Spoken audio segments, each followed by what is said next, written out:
One of the big challenges that we see couples experiencing is they just don't feel understood.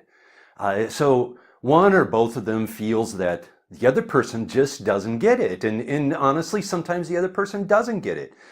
And sometimes they understand very well, but they react poorly. And then that leads to escalation, and then there's criticism and defensiveness, fighting, and ultimately disconnection. Once I was at work and I was speaking with a colleague, and the colleague came into my office and they were very critical and very demanding, and I understood that it was an emotional issue for them. And all I could do was to try to react well. And I'm sure all of you can think of a situation where a friend or colleague has done that with you. Now, here's where a couple has an advantage, is a couple can decide what are our rules for communicating with one another. And so you can have rules for a speaker and rules for a listener. So I'm going to go into some of the rules that we recommend for a speaker role for when someone is speaking inside of the couple. So rule number one is to start softly. John Gottman is one of the top marriage researchers in the world. And he could predict whether a couple would divorce by just watching 3 minutes of them having a conflict conversation. And one of the findings he found was that when a conversation started harshly, it tended to end harshly as well. So if the speaker can agree to soften up their start, they have a much better chance of having a better end to the conversation. So rule number one is to start softly. Rule number two is to take ownership. So speak for yourself.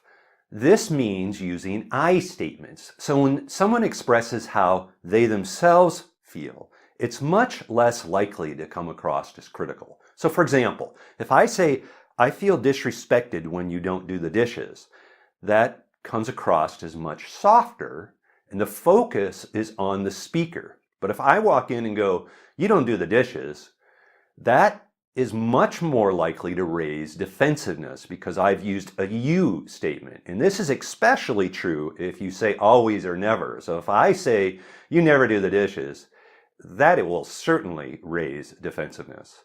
So take ownership for your thoughts and your feelings. So rule number three is to keep statements brief. When we coach couples, we often have them face each other and one of the partners to act in the role as a speaker and the other to act in the role as a listener. And what frequently happens is the speaker will kind of go on. And I understand it feels good when someone's finally listening to you and looking at you. And so they'll go on, and they'll talk sometimes for several minutes. And then I look over at the listener, and the listener has this kind of expression on their face. We've asked them to paraphrase back what they're hearing, but they've heard so much. They want to, but honestly, sometimes they just don't know where to start, and they get a little overwhelmed. So we'll stop the speaker and ask them to speak, keep their statements brief, and give the listener a chance to repeat back what they're hearing. So rule number three is keep statements brief. Rule number four is focus on what works for that couple. Couples can define what works best for them. The objective is that the two of them figure out how to speak and to listen to one another. And we were talking about this topic one time in a group. And one of the couples said, that what they found is when one of them started to raise their voice or to escalate a little bit, the other one would kind of use a keep it down type of gesture with their hands. And that worked for them. And it communicated, hey, time to soften it up a little bit.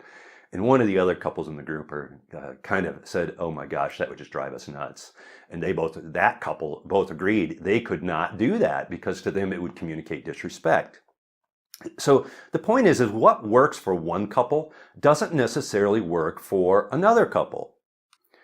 Some people don't like to talk serious conversations late at night, so then that's not going to work. And other people prefer that. That's when they're most willing to listen. I've seen other couples, they want to take serious conversations out for a walk because they feel distracted at home.